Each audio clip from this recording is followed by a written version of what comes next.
1, 2, 3, come on!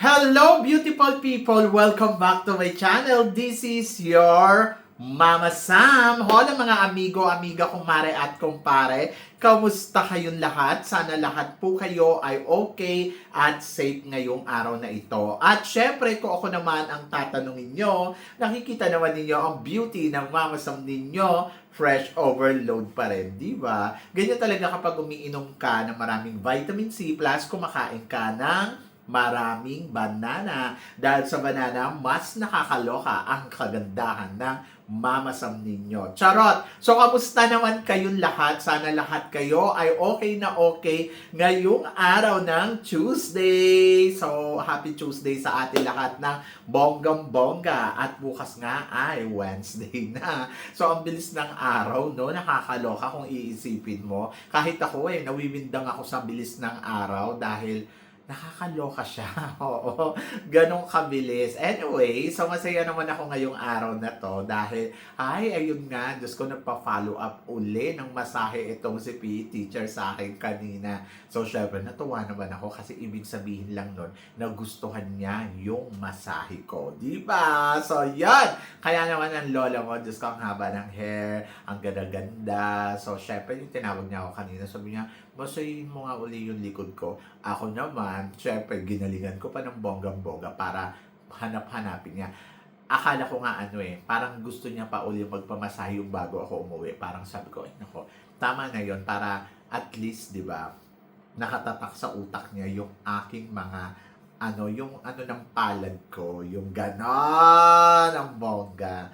Diyos ko Lord, pinasok ko nga yung kamay ko kanina doon sa damit niya, di ba? Tapos pinunasan ko ng ointment yung likod niya. Ang saya. Ganon, ang landi lang. Anyway, bago ang lahat, syempre gusto ko rin magpasalamat sa walang sawang tumatangkilik dito sa Mama Sam Vlog, araw-araw, lagi-lagi. Maraming salamat po sa pagmamahal at support na binibigay ninyo. At hindi lang yan, syempre, gusto ko rin magpasalamat sa mga bago nating subscribers na lagi din nakatutok dito. Maraming salamat, guys. At syempre, sa lahat naman ng makasolid na Mama Sam dyan na laging tumututok, maraming salamat guys sa inyong lahat. Kaya naman ngayong araw na to, marami akong hatid na chika sa inyo na talaga naman, oh my gosh, magtataas ang kilay ninyo ng bonggang-bongga sa mga pag-uusapan natin ngayon. Kaya guys, huwag na nating patagalin ang ating mga chika. So, yon.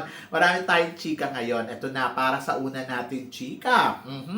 Laban Felipe. So, si Felipe nga ay sumalang na para sa Supra Chat. At napanood ba ninyo? Ang bongga ha? May ibubuga si Felipe sa kompetisyon dahil marunong sumagot at in fairness sa kanya, mukhang may laban talaga ang Felipe sa Mr. Supranational. I'm so excited sa ipapakita ni Felipe. Yung iba nakatutok kay Venezuela, nakatutok kay Thailand, pero ako, nakatutok ako kay Mr. Philippines. Dahil sa Mr. Philippines, naniniwala ako na may ibubuga sa competition na to. At in fairness sa kanya, guwapo at maginoo ang ating pambato. Alam mo yun, yung gusto ko yung appearance niya. Sobrang panalo, di ba? Panalo yung kulay, panalo yung height, panalo ang katawan, panalo din ang alam na ninyo, charot. Pero syempre, nandoon na umaasa ako na masuportahan ng bonggang-bongga itong si Felipe. At ayun na nga, ano pang hinihintay ninyo? Boto na para malagay natin sa placement ang ating pambato dito sa Mr. Supranational Supra Chat. Di ba? Kasi syempre may puntos-puntos yan. And then, ayun, so looking forward ako kung ano yung ipapakita ni Felipe sa darating na kompetisyon ng Mr. Supranational na magsisimula na nga next week. Are you excited? Dapat ma-excite ka. And then, para naman sa sumunod natin, chika, hindi lang syempre ang pambato natin ang malakas.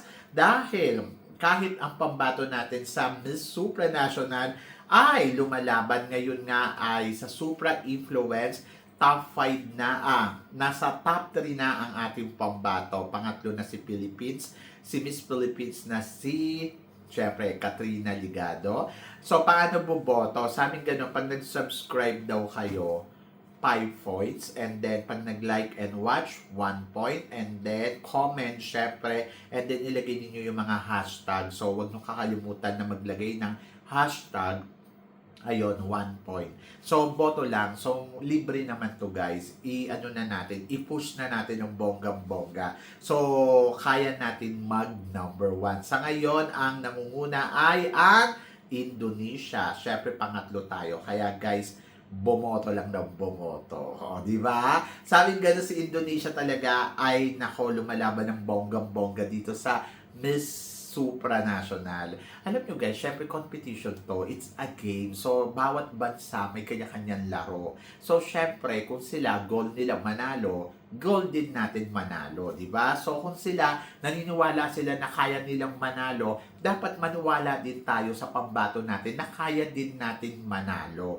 So, maganda si Katrina Ligado, may ibubuga sa competition, di itodo na natin ang suporta, di ba? So, yes, tinik sa kanya si Indonesia, lalo na talagang tinatrabaho ng Indonesian ang laban nila dito sa Miss Supranational. So, dapat itodo din natin ang suporta kay Katrina Ligado. So, paano tayo susuporta? Tumutok tayo sa mga activity ng Miss Supranational at pumunta tayo dun sa page nila at saka sa YouTube channel nila. At ayun, sumuporta tayo ng bonggang-bongga sa ating Reyna. O, ganun lang kasimple. So, ano pang hinihintay ninyo? Gora na at support na. O, di ba? So, laban yan. May ibubuga naman yung pambato natin di suportahan na natin ng todo-todo. At para naman sa sumunod natin chika, ito nga, Miss Cosmo. May announcement na kung kailan ang kanilang pageant. So, sa Vietnam, syempre, ang host country ng Miss Cosmo na gagawin sa Nha Trang. So, sa December 26 up to January 27. So, anong chika mo dito? Well, ang chika ko dyan ay, syempre, magagaling din ang pambato natin na ayan na nga si Bella Ismael. O, di ba? Gusto niyo mag-compete si Bella Ismael. And then, ayan si Bella Ismael ay sa December na ang kanilang competition na abot ng January. Parang feeling ko ang pageant nila ay last week ng December na aabot ng January. Baka doon silang mag-New Year, yung mga kandidata. Anyway, so ang Miss Cosmo ay isa to sa mga kaabang-abang ngayon na pageant. So ito na yung ikatlong taon nila. Bakit ko sinabing kaabang-abang? Paano kasi syempre Bella Ismael ang lalaban? Kaya dapat supportahan natin si Bella Ismael. At alam mo yon, magtiwala tayo sa ipapakita ni Bella Ismael. Sabing gano'n si Bella Ismael may elbow daw ng pambato ng Myanmar. Ano ka ba? Huwag kayong mag-isip ng gano'n. Kasi parang feeling ko, yes, malakas ang puwersa ni Myanmar, lalo na sa mga botohan, talagang gagastos yan sila. Alam naman natin kung paano maglaro yung national director niyan. Tingnan nyo nga, dito nga sa Miss Universe, nilalaro niya yung laban yung kanyang kandidata na parang hindi ko naman makitang mananalo at hindi ko rin nakikitang makakarating sa top 5, di ba? Pero sige sila, push sila ng push. Sige, nilalagay nila sa mga rank nila sa first place, sa top 5. Nakakaloka. Kayo ba naniniwala kayo na si Miss Myanmar ng Miss Universe makakarating sa top 5 ng Miss Universe? O, di ba? So, kayo na yung sumagot niyan. Anyway, ako para sa akin, malakas yung pambato ng Myanmar sa Miss Cosmo. Kasi alam naman natin ng Miss Cosmo, merong money maker, mga botohan, di ba? Money maker talaga, botohan. So, syempre, doon sa botohan, papalo yung kandidata nila. Pero, nandoon ako na malakas si Bella Ismael in terms of communication skills, beauty, di ba? So, laban yan. So, magtiwala lang tayo, no? Pero, syempre, dapat suportahan natin sila ng bonggang-bongga para mas lalo tayong kumabog. Ganon! So, are you excited? Ako kasi excited ako dyan. Ewan ko kung may excite ka dito. Miss Philippines, Miss Earth Philippines na si Rina Andrea de los Santos. Ano ang nakikita mong laban na mangyayari sa kanya na gagawin sa Pilipinas ang Miss Earth? So, hindi na pala matutuloy ang Miss Earth sa Vietnam. Dito na pala sa Pilipinas. Well, ang masasabi ko ay bongga yan. Sa October na ang Miss Earth. October 24 ang kanilang pageant. O, di ba? Ang bongga. Sa 24 ng October. Nagagawin sa Philippines. Syempre excited ako dahil sa Pilipinas gagawin at nakikita kong malakas ang laban ng ating pambato na pwedeng makarating sa top 5, top 4, o kaya pwede ding manalo. So, ganun yung kumpiyansa ko sa pambato natin. Pero syempre, kung siswertehin, sana manalo tayo ng Miss Earth this year. Parang pili ko kasi deserve ni Rina na mag-title ng Miss Earth. At naniniwala ako sa capability na meron siya. Capability, capable. So, yun. So, kaya niya. Feeling ko kaya niya. Kaya niyang makuha ang corona ng Miss Earth at naniniwala ako na kakabugyan. Di ba? Kasi nga, di ba, naniniwala nga ako na pwede tayo mag-Grand Slam. Pero parang ang hirap. Kasi dito pa lang sa Miss Supranational, kinakabahan na ako kung makukuha ba ni Katrina Ligado yung corona. Pero syempre, tiwala lang talaga, di ba? At tiwala lang tayo kay Rina na kakayanin niyang kumabog dito sa Miss Earth. Di ba? So, laban yan. At para naman sa sumunod natin, chika, Binibining Pilipinas number 25 na si Jarina Sanho. Malakas ang laban sa Binibining Pilipinas. Anong chika mo dito? Well, ang chika ko, yes, maganda at may ibubuga ang beauty niya. At nakita naman natin yung kanyang performance ay talagang kumakabog. So, katulad ng sinabi ko, possible na makakuha siya ng corona dito sa Binibining Pilipinas. Hindi ko lang alam kung Binibining Pilipinas o International yung ibibigay sa kanya. Kasi marami na nagsasabi na kamukha niya si Atisa Manalo. Kaya possible daw na maging Binibining Pilipinas International etong si Jarina. Pero ako naman, kailangan ba ganun? So, let's see kung ano yung ipapakita niya sa kompetisyon. Siguro, ayun din, magtiwala lang din tayo sa eksena ng mga kandidata dyan. Kasi yes, pwedeng manalo, pwedeng hindi. Di ba? So, yun, pwedeng ang ending ay first runner-up. Di ba? So, yun. So, magtiwala lang kay Jarina. Ako naman, matalino naman niya si Jarina. Kaya naman niya yan. Saka yung ganda niya, di ba? Sabi ko nga, maalaati sa manalo daw. Pero hindi ko pa siya kasi nakikita sa personal. Kaya, hindi ko rin masabi. Kasi baka mamaya sa photos, sa video, sa makeup, di ba? Pero magtiwala yung mga naniniwala kay Jarina at laban yan. Kasi may ibubuga naman eh. Pero eto, pwede din daw si Gwendolyn Soriano ang makapag-uwi ng corona ng Binibining Pilipinas International ngayong taon na to. To be honest, gandang-ganda ako sa batang to. Kahit yung lumalaban siya sa Miss Universe Philippines, nararamdaman ko na ang beauty niya ay very queenly, no? Pag tinignan mo. So, pwede. Bakit hindi? Pwede siyang, pwede siya ang manalo, pwede din hindi. Pero parang feeling ko kasi matalino din to kakabog din to. So, pwede naman siya manalo ng Binibining Pilipinas Globe. Pwede din siya manalo ng Binibining Pilipinas International. So, tingnan natin kasi marami nang kumakabog dito sa Binibining Pilipinas. But kasi, yung experience kasi ng mga to, matindi din. Kung dati nga, di ba, si Angelica Lopez galing sa Miss Universe Philippines, pumunta dito sa tingnan nyo, nanalo. Kaya hindi imposible na ganyan din ang mangyari kay Gwendolyn Soriano na mo yun, mag-ala Angelica Lopez. Pero syempre, hindi may El Tocuyo sa Miss International. Charot. Kasi naman yung beauty naman kasi talaga ni Gwendolyn, pang-reyna talaga. So, totoo lang. Nararamdaman ko na kaya netong kumabog. Di ba? At para naman sa sumunod nating chika, eto nga, mainit din na pinag-uusapan ngayon. Ang sabing ganon, possible daw na magtapat sa MGI All-Stars etong si Maureen Montaigne at saka si Alexi Brooks. Anong chika mo dito, Mama Sam?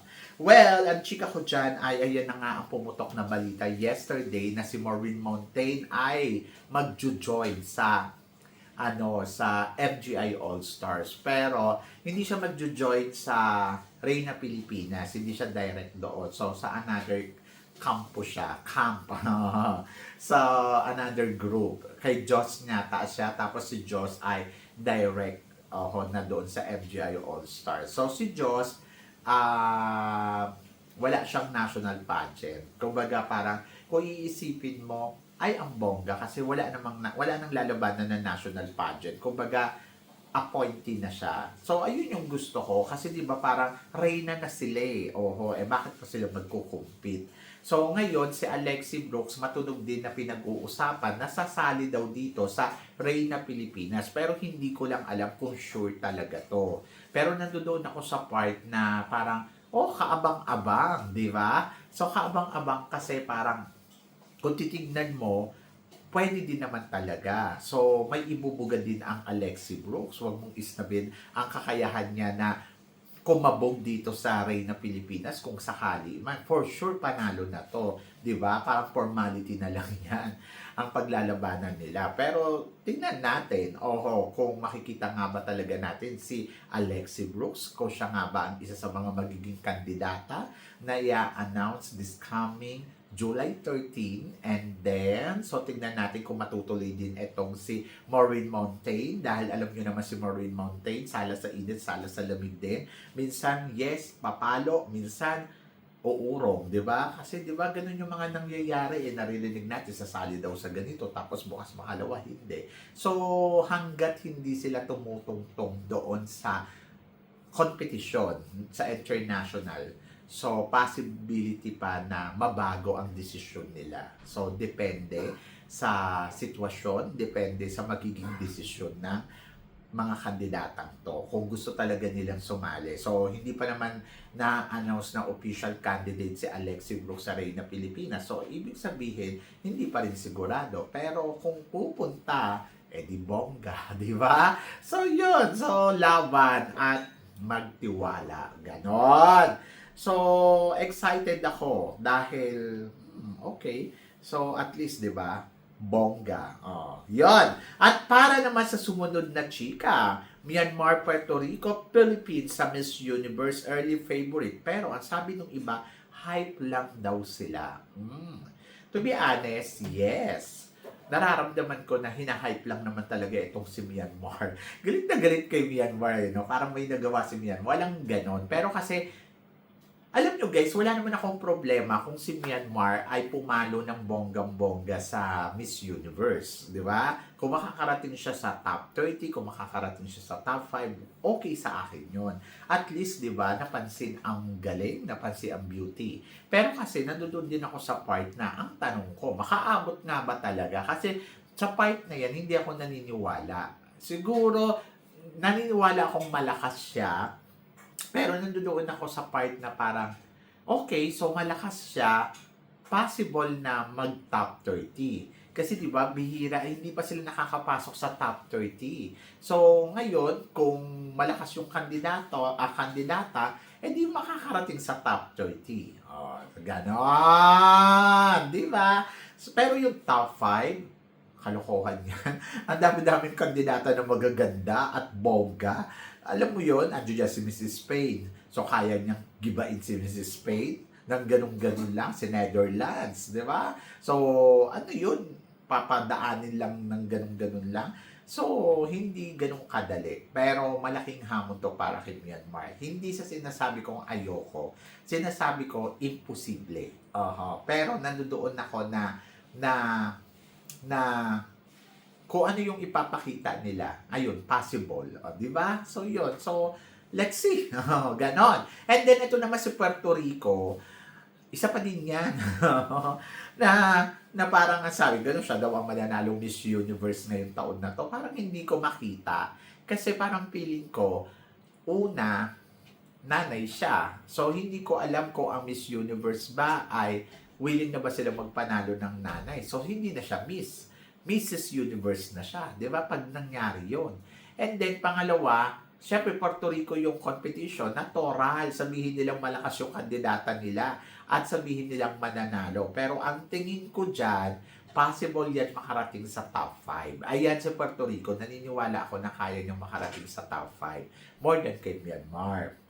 Kasi Puerto Rico, Pero nandoon ako sa part na depende pa yan sa mga makakatapat nilang kandidata, depende kung sino yung kalaban talaga nila. O, yun yung aabangan natin. Pagdating naman kay Miss Philippines, from the beginning pa lang naman, talaga namang nakikita na natin yung lakas ni Miss Philippines. Yung iba hindi naniniwala kasi keso nahihinaan, keso ganito daw. Pero ako, malaki yung possibility na alam mo yun, makita natin na manalo talaga si Bea Milan. Hindi ko nakikitang hype si Bea Milan sa competition kasi may lakas talaga siya na pwede niyang maipanalo ang competition. And then, abangan na lang natin kung ano yung transformation. For now naman, nagtitraining siya ng bonggang-bongga. So, ayun yung aabangan natin. Kung yung ibang bansa naniniwala sila na kayang manalo ng kandidata nila, bakit hindi ako maniniwala na kaya din manalo ng pambato natin sa Miss Universe, di ba? So, laban lang yan. Kanya-kanyang eksena nga lang daw yan. So, yon. So, ang kailangan natin gawin ay magtiwala, suportahan, ipagdasal ang ating pambato sa Miss Universe na si Bea Milan Windorsky. So, yon. So, kayo guys, ano guys ang masasabi ninyo dito sa mga pinag-uusapan natin ngayon? I-comment below mo yan para at least malaman ko naman kung ano naman ang chika mo dito sa mga tinatalakay natin. Syempre, maraming salamat po sa inyong lahat sa love and support na binibigay ninyo syempre dito sa channel ko. At sa mga hindi pa nakaka-follow at nakaka-subscribe, baka naman, please don't forget to click like and subscribe my channel. At i-click nyo na rin po ang notification bell to more updated syempre sa aking mga chika. So, hanggang ganon, always keep smiling and laban lang. So guys, hanggang dito na lang. Hanggang sa muli nating chikahan. See you tomorrow. Thank you guys.